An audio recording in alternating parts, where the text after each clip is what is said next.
வணக்கம், welcome to MST creations. இன்றைக்கி நம்ம அரிசி பருப்பு சாதம் தாங்க பார்க்க போகிறோம். அரிசி பருப்பு சாதம் செய்கிறதுக்கு என்னென்ன தேவையான இன்க்ரீடியன்ட்ஸ், முதல்ல என்ன பண்ணணுங்கிறத பார்க்கலாம். ஒரு பாத்திரம் எடுத்துக்கோங்க. அதில் இந்த மாதிரி ஒரு டம்ளரில் நான் அளந்து வைக்கிறேன். 1.5 டம்ளர் அரிசி நான் யூஸ் பண்ண போகிறேன். 1 அப்புறம் ஒரு ஹாஃப், இந்த மாதிரி 1.5 டம்ளர் அரிசி, சாப்பாட்டு அரிசி தான் யூஸ் பண்ணுறேன் நான். 1.5 டம்ளர் அரிசிக்கு நான் அதே டம்ளரில் எதில் அரிசி அழுந்தனோ அதே டம்ளரில் துவரம் பருப்பு 1/2 டம்ளர் போட்டுருங்க. துவரம் பருப்பு ஒரு 1/2 டம்ளர் நீங்கள் அப்படியே எடுத்துக்கோங்க. எதில் அழுக்கிறீங்களோ அந்த கப்பை நீங்கள் மெஷர்மெண்ட்டாக வச்சுக்கோங்க. 1.5 டம்ளர் அரிசிக்கு 1/2 டம்ளர் துவரம் பருப்பு போட்டுறேன். இதை நல்லா கழுவிட்டு நம்ம என்ன பண்ணலாம், ஒரு 1/2 மணி நேரம் இதை ஊற வச்சுக்கலாம். ஃபஸ்ட்டு நல்லா அலசி எடுத்துகிட்டு வந்துடுங்க. அப்புறமா ஒரு 1/2 மணி நேரம் இந்த அரிசி பருப்பை நல்லா ஊறட்டுங்க. கொஞ்சம் குழைவாக இருந்தால் தான் இந்த சாதத்துக்கு நல்லாயிருக்கும். இது ஒரு 1 pot குக்கிங். தேவையான இன்க்ரீடியன்ஸ் என்னங்கிறத நம்ம பார்க்கலாம். வெங்காயம் 2 கையளவு எடுத்திருக்கேன். ஒரு 15 சின்ன வெங்காயம் எடுத்துக்கோங்க, அப்போ தான் டேஸ்ட் நல்லாயிருக்கும். சின்ன வெங்காயம் இல்லைன்னா 2 பெரிய வெங்காயம் நீங்கள் சேர்த்துக்கலாம். பூண்டு ஒரு 5லேருந்து 6 பல் எடுத்துக்கோங்க. அப்புறம் 2 தக்காளி எடுத்திருக்கேன். ஏன்னா 1.5 டம்ளர் அரிசி 1/2 டம்ளர் பருப்பு யூஸ் பண்ணுறதுனால 2 தக்காளி. தாளிக்கிறதுக்கு கொஞ்சம் கருவேப்பிலை எடுத்திருக்கேன். நீங்கள் கடலை எண்ணெய் யூஸ் பண்ணிக்கலாம், அப்படி இல்லைன்னா ரீஃபண்ட் ஆயில் யூஸ் பண்ணிக்கலாம். நான் இங்கே கடலை எண்ணெய் தான் யூஸ் பண்ணுறேன். பட்டை ஒரு துண்டு எடுத்துக்கோங்க. கிராம்பு ஒரு 4 எடுத்துக்கோங்க. அப்புறம் சீரகம் 1 டேபிள் ஸ்பூன். மிளகு ஒரு 1/2 டேபிள் ஸ்பூன் நம்ம எடுத்துக்கலாம். அப்புறம் கருவேப்பிலை, கொத்தமல்லி தழை, கொஞ்சம் நான் பெருங்காயமும் எடுத்துக்கிறேன். இது கூட மல்லித்தூள் 1 டேபிள் ஸ்பூன். காரத்துக்கு பச்சை மிளகாய் 2 சேர்த்துக்கலாம். அப்புறம் கொஞ்சம் மிளகாய் தூள் ஒரு 1/2 டேபிள் ஸ்பூன் நம்ம ஆட் பண்ண போகிறோம்.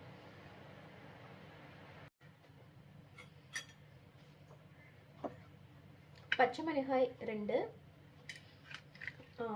மிளகாய் தூள் 1/2 டேபிள் ஸ்பூன், மல்லித்தூள் 1/2 டேபிள் ஸ்பூன் எடுத்திருக்கேன். இது எல்லாமே 1க்கு 2 அப்படி கட் பண்ணிக்கலாம். அதுக்கப்புறமா ஒரு குக்கர் வச்சு, இது 1 pot குக்கிங் தான், குக்கரில் எப்படி தாளிக்கலாம் அப்படிங்கிறத செய்யலாம். ஒரு குக்கரை இது மாதிரி வச்சுக்கோங்க.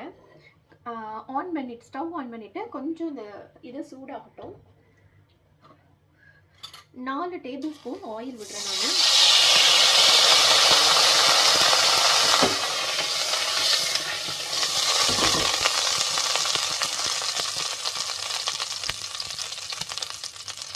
எண்ணெய் சூடாயிடுச்சுங்க. எண்ணெய் சூடானதும் நான் பட்டை அப்புறம் கிராம்பு அது 2 போட்டுடலாம். இது போட்டதுக்கப்புறமா சீரகம் 1 டேபிள் ஸ்பூன் சொன்னேன் இல்லையா, அதையும் போட்டுடலாம்.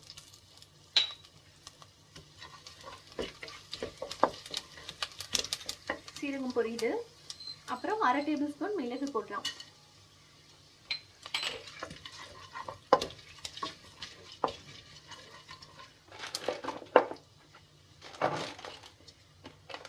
இந்த டிஷ் சப்போஸ் சர்ப்ரைஸாக ஏதாவது ஒரு கெஸ்ட் நம்ம வீட்டுக்கு லன்ச் டைம்லையோ இல்லை டின்னர் டைம்லையோ வராங்கன்னு வச்சுக்கோங்களேன், அவசரமாக உடனே அவங்களுக்கு செஞ்சு போடணும் அப்படிங்கிறப்போ இந்த சாதத்தை நம்ம அழகாக செய்யலாங்க. சூப்பராக மனசு நிறைவோட சந்தோஷமாக சாப்பிடுவாங்க. அந்த அளவுக்கு இது சுவையானதாக இருக்கும். ஈஸியாக செய்யக்கூடிய ஒரு ரெசிபி தான் இது. இதுக்கப்புறம் நம்ம அறுத்து வச்சிருக்கிற இந்த வெங்காயம், பூண்டு இது 2ஐயும் சேர்த்துடலாங்க.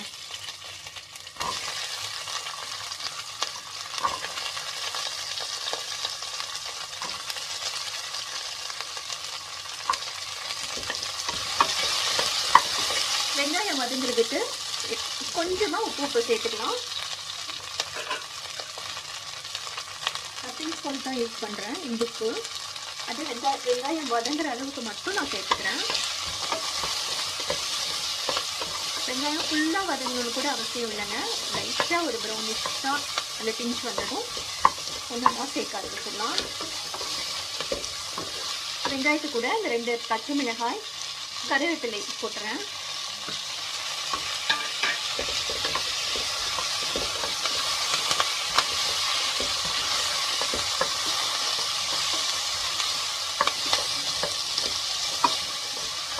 வீட்டில் எந்த காயுமே இல்லை அப்படின்னாலும் கூட இந்த பருப்பரிசி சாதம் அழகாக நம்ம சுவையாக செஞ்சு சாப்பிட்லாம். மழை காலத்தில் இது செஞ்சு சாப்பிட்றதுக்கு ஈஸிங்க. இப்போ ஒர்க் போயிட்டு வரவங்கெல்லாம் நைட்டு டின்னர் செய்கிறதுக்கு ரொம்ப கொஞ்சம் சோம்பேறித்தனமாக இருக்குதுன்னு வச்சுக்கோங்களேன்.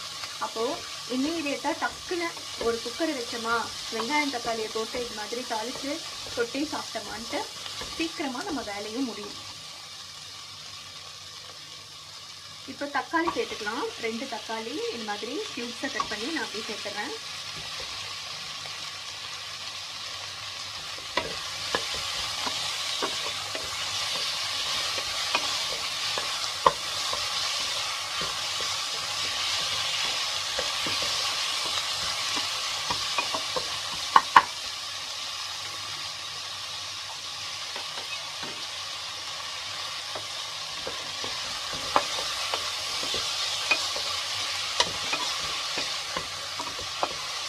தக்காளி கொஞ்சம் வதங்கிட்டு இருக்கட்டும். இந்த டைமில் நம்ம அரிசியை தண்ணியில் ஊற வச்சுருக்கோம் இல்லையா, அது வந்து நல்லா ஊறிச்சான்னு பார்க்கலாம். ஒரு அரை மணி நேரம் நான் ஊற வைக்க சொல்லியிருந்தேன். அரை மணி நேரம் ஊறணும். பாருங்கள், இந்த அரிசி கொஞ்சம் நல்லாவே ஊறி இருக்கு. இந்த பருப்பெல்லாம் சைடில் பார்த்தீங்கன்னா ஒரு லைட்டாக ஒரு ஒயிட்டிஷாக இருக்கும். அப்போ தான் ஊறிடுச்சுன்னு அர்த்தம். அரை மணி நேரம் ஊற வைக்க முடியாதவங்க ஒரு 10 நிமிஷம் அட்லீஸ்ட் ஊற வச்சுட்டா கூட போதும்.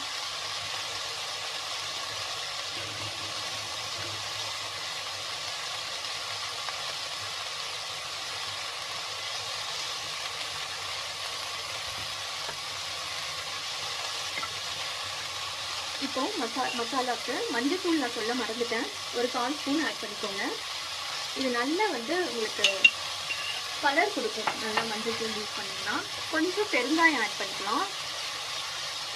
பெருங்காயம் ஒரு 1/2 ஸ்பூன் ஆட் பண்ணிக்கோங்க. நல்லா வதக்கிட்டு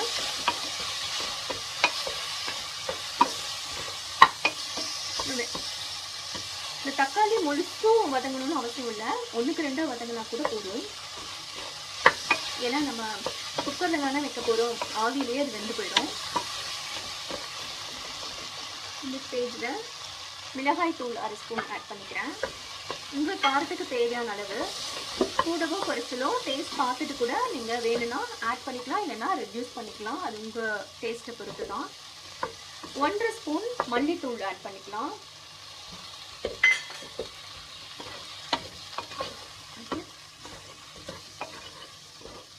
வதங்கிட்டோம். இப்போது நம்ம சாதம் வைக்கிற மாதிரி தாங்க. நீங்கள் 1 டம்ளர் அரிசிக்கு 2.5 டம்ளர் ஊற்றலாம், கரெக்டாக இருக்கும். நான் வந்து ஒரு 1/2 டம்ளர் எச்சா அதிகமாக தான் யூஸ் பண்ணுவேன்.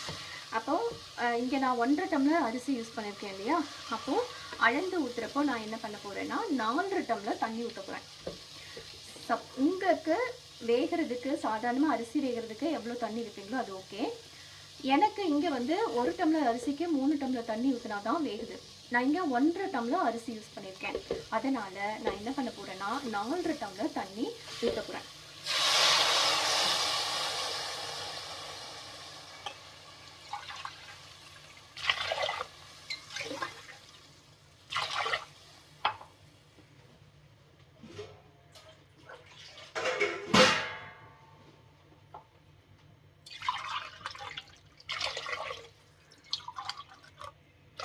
நாலு டம்ளர் ஊற்றிருக்கேன். சப்போஸ் 1 டம்ளருக்கு 2.5 டம்ளர் தான் தண்ணி ஊற்றுவீங்க அப்படின்னு சொன்னால் நீங்கள் உங்கள் கணக்குப்படி ஊற்றிக்கலாம். இப்போ பருப்பு 1/2 டம்ளர் யூஸ் பண்ணியிருக்கேன் இல்லையா, அந்த பருப்புக்கு தேவையான தண்ணி வந்து அப்படி டபுளாக 1/2 டம்ளர் பருப்புனா நான் இங்கே 1 டம்ளர் எக்ஸ்ட்ரா ஆட் பண்ணிக்கிறேன். ஸோ டோட்டலாக நான் 1.5 அரிசி ப்ளஸ் 1/2 பருப்புக்கு நான் 5.5 டம்ளர் தண்ணி ஊற்றிருக்கேன். ஓகே, இப்போது இந்த டைமில் நீங்கள் கொஞ்சம் டேஸ்ட் பார்த்துக்கலாம். உப்பு கண்டிப்பாக பத்தலை, அதனால இன்னும் கொஞ்சம் நான் ஆட் பண்ணுறேன். உப்பு ஆட் பண்ணிங்கன்னா தான் உங்களுக்கு இந்த காரம் கரெக்டாக இருக்காங்கிறது உங்களுக்கு தெரிய வரும். ஓகே, இந்த டைமில் நீங்கள் டேஸ்ட் பார்த்துக்கோங்க.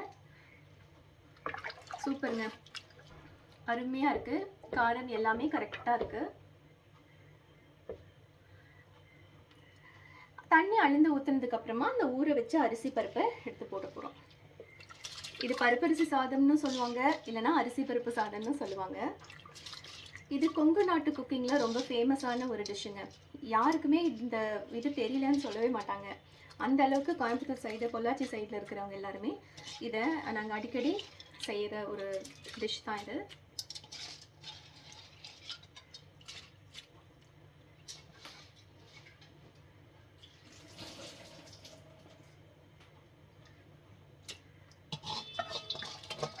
ரொம்ப ஹெல்த்தியாக ஈஸியாக செய்யக்கூடிய ரெசிபி தான் இது. கண்டிப்பாக நீங்கள் இதை ட்ரை பண்ணி பாருங்கள். அவ்வளோதாங்க. நல்லா கலந்துட்டு இதுக்கப்புறமா நம்ம குக்கரை மூடி விசில் போட்டு, எப்பவும் 3 விசில் விடுவீங்க அப்படின்னா 1 விசில் அதிகமாக விட்டுக்கோங்க. இது கொஞ்சம் குழைவாக இருந்தால் தான் நல்லாயிருக்கும். குக்கர் மூடியாச்சு. இப்போ நான் விசில் போட்டுறேன். ஸோ இது வெந்துட்டு இருக்கட்டும். அதுக்குள்ளே இதுக்கு ஒரு சைட் டிஷ் நம்ம ப்ரிப்பேர் பண்ண போகிறோம். அது என்னென்னா கத்திரிக்காய் பொரியல். இந்த அரிசி பருப்பு சாதத்துக்கு நம்ம வந்து ஒரு சைட் டிஷ் ப்ரிப்பேர் பண்ண போகிறோம். கத்திரிக்காய் பொரியலுங்க. இது மாதிரி ஒரு கடாய் வச்சுக்கோங்க. அது கொஞ்சம் சூடாகட்டும். சூடானதும் ஒரு 4 டேபிள் ஸ்பூன் நான் தேங்காய் எண்ணெய் விட்டுறேன். கொஞ்சம் இந்த எண்ணெயும் சூடாகட்டும்.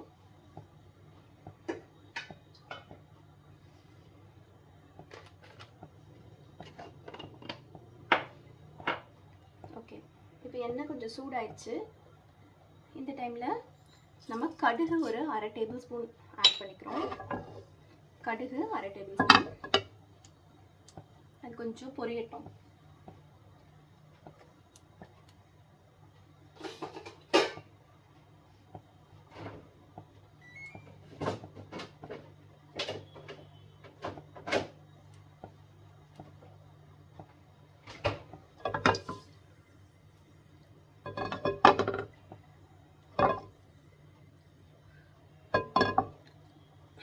கடுகு கொஞ்சம் வெடிக்கட்டுங்க. கடுகு வெடிக்க ஆரம்பிச்சிருச்சு. இது வெடிக்கிறதுக்குள்ள நம்ம சீரகம் ஆட் பண்ணிக்கலாம். 1 டேபிள் ஸ்பூன் சீரகம். அப்புறம் உளுத்தம் பருப்பு வந்து ஒரு டேபிள் ஸ்பூன் ஆட் பண்ணிக்கோங்க. நல்லா பொரியுது பாருங்க.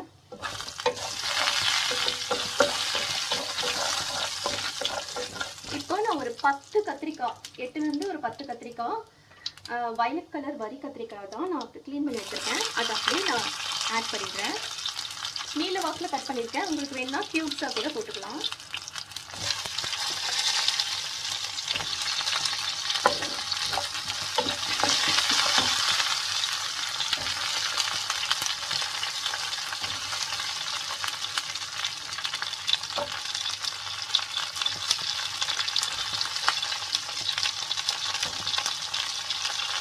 போட்டுட்டு கூடவே கருவேப்பிலையும் போட்டுறேன். தேவையான அளவு உப்பு சேர்த்துக்கோங்க.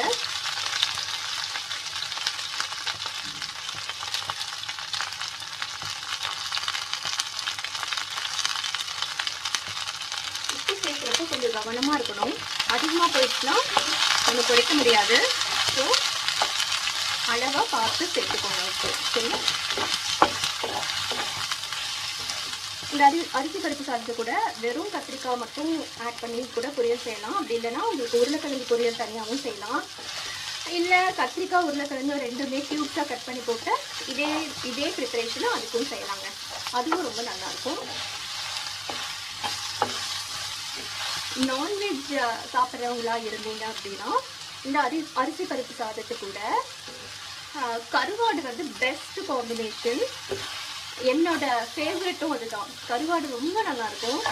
அப்புறம் முட்டை மசால் கூட இதுக்கு ரொம்ப நல்லா இருக்குங்க. நல்ல வெங்காயம் தக்காளி போட்டு முட்டை மசால் கூட இது கூட சைட் டிஷ்ஷாக போட்டால் நல்லாயிருக்கும். இல்லை பிளெயினாக தயிர் பச்சடி ஊறுகாய் கூட வச்சுக்கலாம். தயிர் பச்சடியே இல்லைனாலும் வெறும் தயிரை உப்பு போட்டு இந்த சாதத்தோடு பிசைஞ்சு சாப்பிட்றப்போ அவ்வளோ ஒரு டேஸ்ட்டாக இருக்குங்க. அருமையாக இருக்கும். நீங்கள் கண்டிப்பாக இதை ட்ரை பண்ணி பாருங்கள். கத்திரிக்காய் வதங்கிட்டு இருக்கு. நம்ம உப்பு மட்டும்தான் சேர்த்துருக்கோம். இந்த டைமில் நம்ம கொஞ்சம் 1/4 ஸ்பூன் மஞ்சத்தூள் ஆட் பண்ணிக்கலாம். மஞ்சத்தூள் ஆட் பண்ணிவிட்டு இந்த கத்திரிக்காய் வேகிறதுக்காக நான் ஒரு 1/2 டம்ளர் தண்ணி ஊற்ற போகிறேன். கொஞ்சம் கருகாமல் இருக்கணும் இல்லையா, அதனால் லைட்டாக நம்ம நிறைய ஆயில் யூஸ் பண்ணல, அதனால் கொஞ்சம் ஒரு அரை டம்ளருக்கு தெளித்த மாதிரி தண்ணி ஊற்றுனீங்கன்னா கொஞ்சம் வேகும்.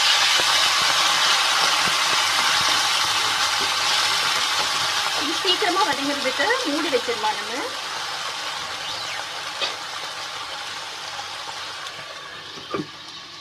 இது நல்லா வேகட்டும். ஒரு 5 நிமிஷம் கழித்து மறுபடியும் திறந்து பார்க்கலாம். ஒரு 5 நிமிஷம் கழித்து நம்ம திறந்து பார்ப்போம். கத்திரிக்காய் கொஞ்சம் வதங்கி இருக்கு பாருங்கள், பாதி வெந்துருச்சுங்க. இன்னும் கொஞ்சம் பாதி மட்டும் வேக வேண்டியிருக்கு. இந்த டைமில் நம்ம சாம்பார் பொடி இருக்கு இல்லையா, சாம்பார் பொடி இல்லைன்னா குழம்பு மிளகாய் தூள், அதுவும் இல்லைன்னா வெறும் தண்ணி மிளகாய் தூள், சாதாரண மிளகாய் தூள் அது கூட ஆட் பண்ணலாம். நான் இங்கே ஆட் பண்ண போகிறது சாம்பார் பொடி ஒரு 3/4 ஸ்பூன் ஆட் பண்ணுறேன். 3/4 ஸ்பூன் சாம்பார் பொடி போட்டுக்கிறேன். ஓகே, அவ்வளோதாங்க. இது நல்லா கலந்துட்டு இன்னும் கொஞ்சம் நேரம் இதை ஓப்பனாகவும் வேக வைக்கலாம், அப்படி இல்லைன்னா கொஞ்சம் மூடி வச்சு வேக வச்சுக்கலாம். ஒரு 5 மினிட்ஸ் குக் ஆனால் நம்ம பொரியல் ரெடி ஆகிடும்.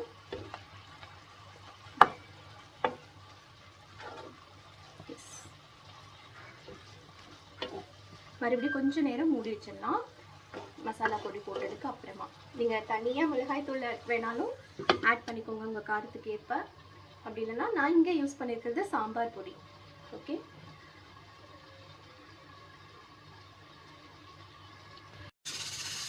இப்போ திறந்து பார்க்கலாங்க. கத்திரிக்காய் பொரியல் ரெடி ஆயிடுச்சு. இதில் கொஞ்சம் மல்லி தலைகளை தூவி நம்ம இறக்கிடலாம். மல்லி தலையை நான் கட் பண்ணி இதில் கொஞ்சம் சேர்த்துக்கிறேன். அவ்வளோதாங்க. இப்போது சைடு டிஷ் ரெடி ஆயிடுச்சு. மெயின் ஐட்டம்ஸ் வந்து நான் பர்னர் ஸ்டவ்வை வந்து மாற்றி வச்சுருக்கேன். அதில் வந்து ஒரு 4 விசில் வரைக்கும் அரிசி பருப்பு சாதம் விசில் வரணும். வேக வச்சதும் அதுவும் ரெடி ஆகிடும். இப்போ விசில் வர்றதுக்கான டைம் ஆயிடுச்சு.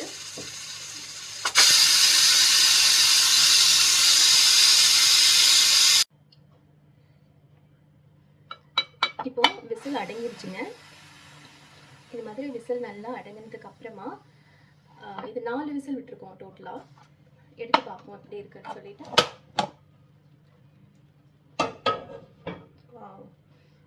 சுவாசமே அவ்வளோ நல்லா வருதுங்க. கொஞ்சம் குழைவாக தான் இருக்கும். நல்லா அப்படி கலந்து விட்டுருங்க, ஏன்னா கீழே இருக்கிறதெல்லாம் மேலே வந்துருக்கும். ஸோ ஈவனாக மாதிரி கலந்து விட்டுடலாம்.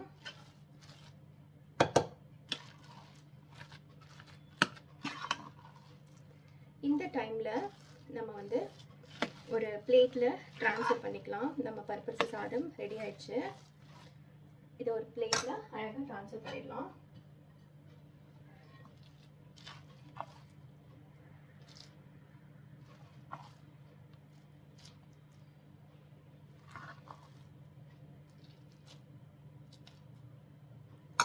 கொத்தமல்லி இருந்துச்சுன்னா அது கூட நீங்கள் இது மாதிரி போட்டுக்கலாம்.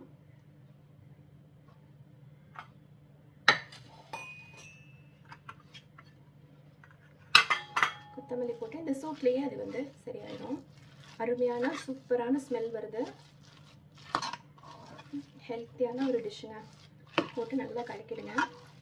கலக்கிட்டு ஒரு பிளேட்டில் ட்ரான்ஸ்ஃபர் பண்ணிடலாம்.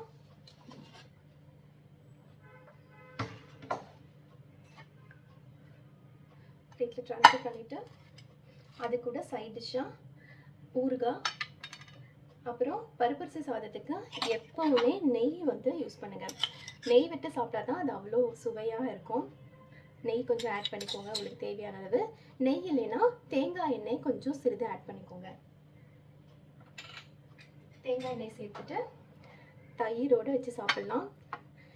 இதுக்கு எனக்கு ரொம்ப பிடிச்சமான விஷயம் என்னென்னா, 2 அப்பளம் வச்சுப்பேன், அப்படி இல்லைன்னா முட்டை மசால் வச்சு சாப்பிடுவேன். ஃபஸ்ட்டு பெஸ்ட்டாக இருக்கும் அப்படின்னு சொன்னால் நான்வெஜ் சாப்பிட்றவங்களுக்கு இந்த பருப்பரிசி சாதம் கூட நீங்கள் கருவாடு வறுத்து நீங்கள் சாப்பிட்டு பாருங்களேன். அதுதான் யூனிவர்சல் காம்பினேஷன், தி பெஸ்ட் காம்பினேஷன்னு நான் சொல்லுவேன். தயிர் பச்சடி இல்லைன்னா இது மாதிரி தயிரில் உப்பு சேர்த்து கூட நீங்கள் பிசைஞ்சு சாப்பிட்லாங்க. உங்களுக்கு இந்த வீடியோ பிடிச்சிருந்தா please like, share and subscribe to my channel. Thanks for வாட்சிங். நன்றி. சாரி, நான் பொரியல வைக்க மறந்துட்டேன். இப்போ அந்த பொரியல் வச்சு நீங்க பார்க்குறீங்க. இது அருமையான ஒரு சைட் டிஷ்ஷா இருக்குங்க. நீங்க பருப்பரிசி சாதத்த ட்ரை பண்ணி பாருங்க. நன்றி.